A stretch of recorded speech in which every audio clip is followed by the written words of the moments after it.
Hello and welcome to Mobile Youth TV. This week we're going to look at young people and loyalty in the mobile space. To do this, I'm joined by my colleagues Josh Dallywell and Freddie Benjamin. How are you doing?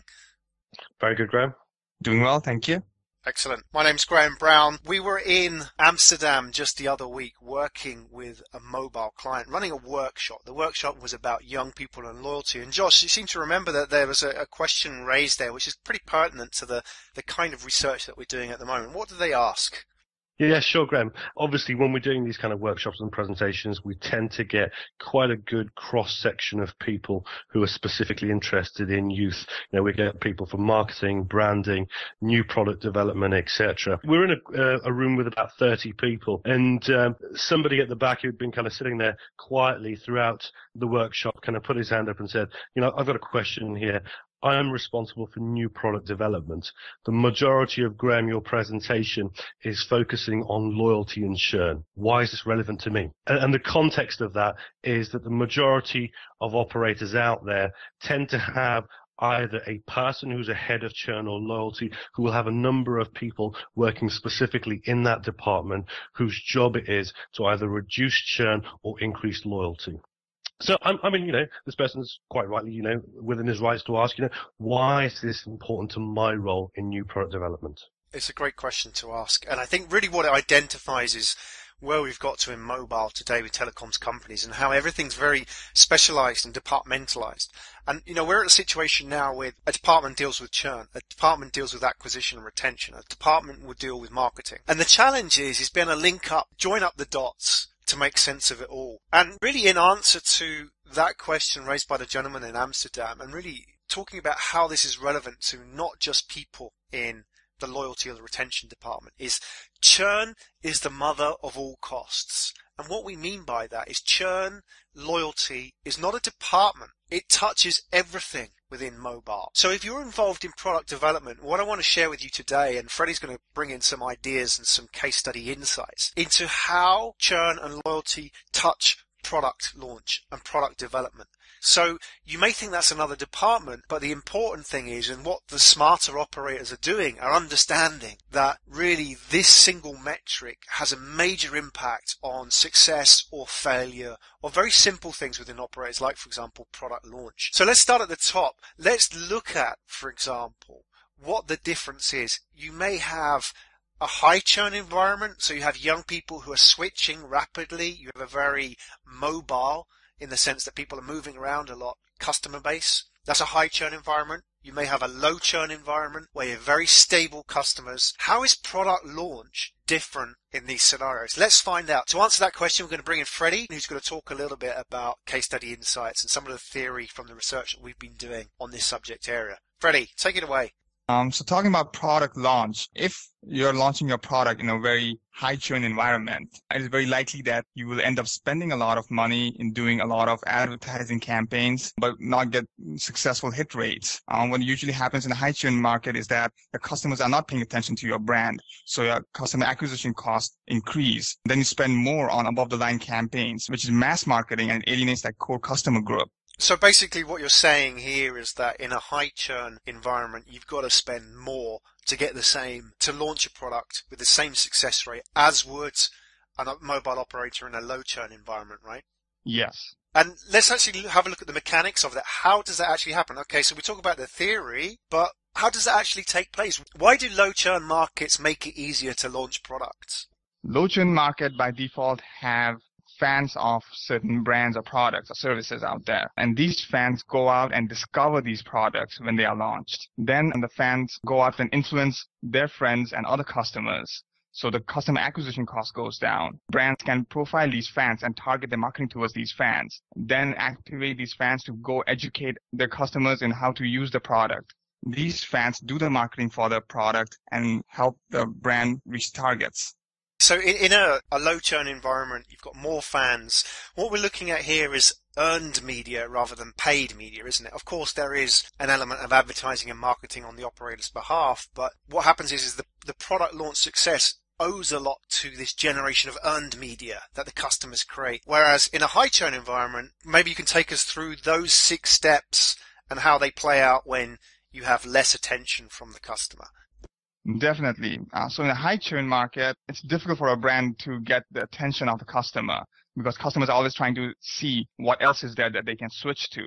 So the customer acquisition cost increases. And after that, even when the brand spends a lot on advertising campaigns, what they're doing is they're marketing to the masses and completely alienating their core customers. So they fail to build any customer profile. And eventually, when it comes to educating the customer about the product or the service, and they end up spending more money and more advertising. Customers who are likely to churn, they're also more likely to complain. So they are likely to return their products. So product return rates go up.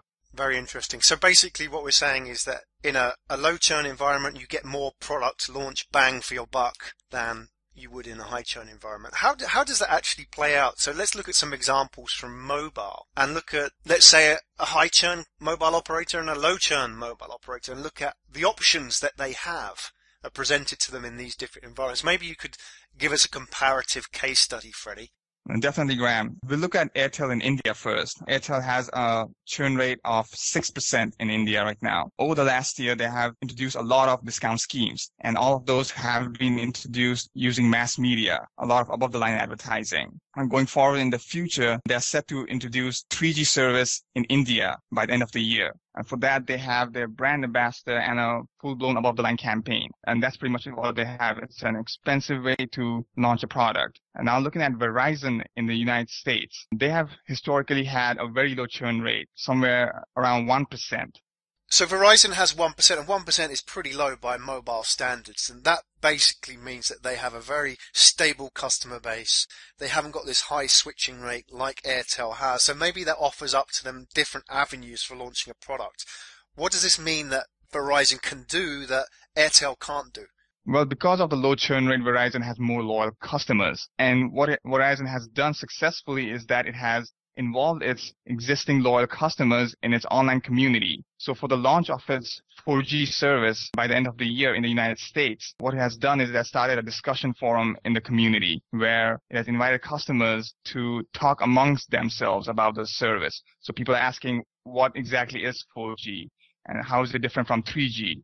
And what are the different price plans available? What handsets will work with the 4G service? What's happening is that customers are educating themselves and at the same time giving Verizon very useful insight on what they expect out of the service.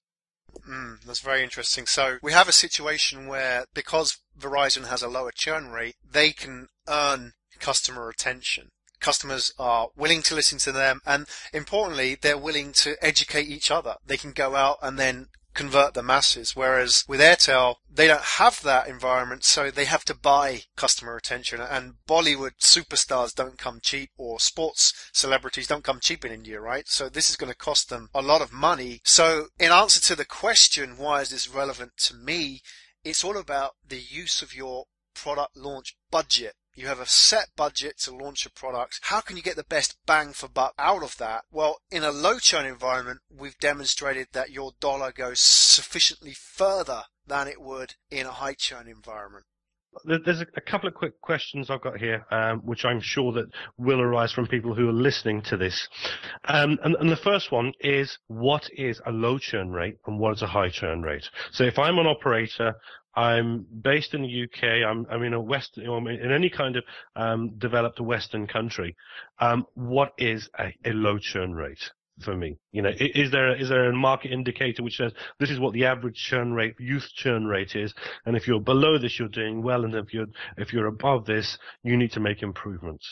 So in answer to that, there's two answers really. The first answer is a low churn rate is lower than it was before. So it's all about how do you lower your churn rate. So whatever you're doing, no matter where you are in the market, you've got to reduce your churn rate, whatever that is, because the churn rate measures customers leaving your network. So if you can reduce the amount of leakage, you'll improve growth and improve the bottom line. So the first answer is, without even looking at your competitors, a low churn rate is lower than your last one. And then if you want to understand how you fit into the benchmark, how you benchmark against your competitors, it's really looking at the market average, and this is the kind of data that we provide in the mobileYouth report. Okay, great. And the second quick question here is your churn rate a precondition of the market? Okay, so and let me just kind of expand on that question a little bit. You know, Is, for example, India naturally a high churn rate market compared to the US? So the question basically is really, well, if I'm an Indian operator, should I be focusing on churn when everybody else has high churn rates? I can't ever aspire to have a low churn rate like the US and Verizon at 1%. Well, let's take a look at the data, because it's very interesting that even though within India and within the US there are different levels of development, within these markets there's significant differences within the churn rates. So within the US you have players like Verizon at 1%, but the range of churn rates will go up to 4, even 5%. Now, in India you will have those same disparities, and it's not about necessarily having a low churn rate, but it's having the lowest. So who is leaking the less in your market? Because those who leak the less will gain the most. All it's about is really, how do I compare? You may have a 6% churn rate, but there may be a competitor with a 4% churn rate, which is high by US standards. But in India, that's significantly lower. That means they're losing 50% less customers than you every year, and that will impact the bottom line, create profits for them, which they can reinvest in marketing and product development. So in answer to your question, Josh, is that yes, they are market specific, but what we have to consider within markets, there's winners and losers. And to be the winner is absolutely paramount here. Just talking about the differences between India and the United States, the majority of market, or more than 90% of the market in India, is prepaid, while the opposite is true for the United States. 90% of the market there is postpaid. In India, churn rate is going to be higher because of the prepaid market. It's easier to switch for people. And that's all the time we have on Mobile Youth TV this week. If you want to know whether churn affects your department, start a conversation with us by sending an email at graham.d.brown@mobileyouth.org. You can also send a reply to the Mobile Youth Weekly newsletter. Subscribe to the newsletter at www.mobileyouth.org/download. Thanks for tuning in. We will see you next week.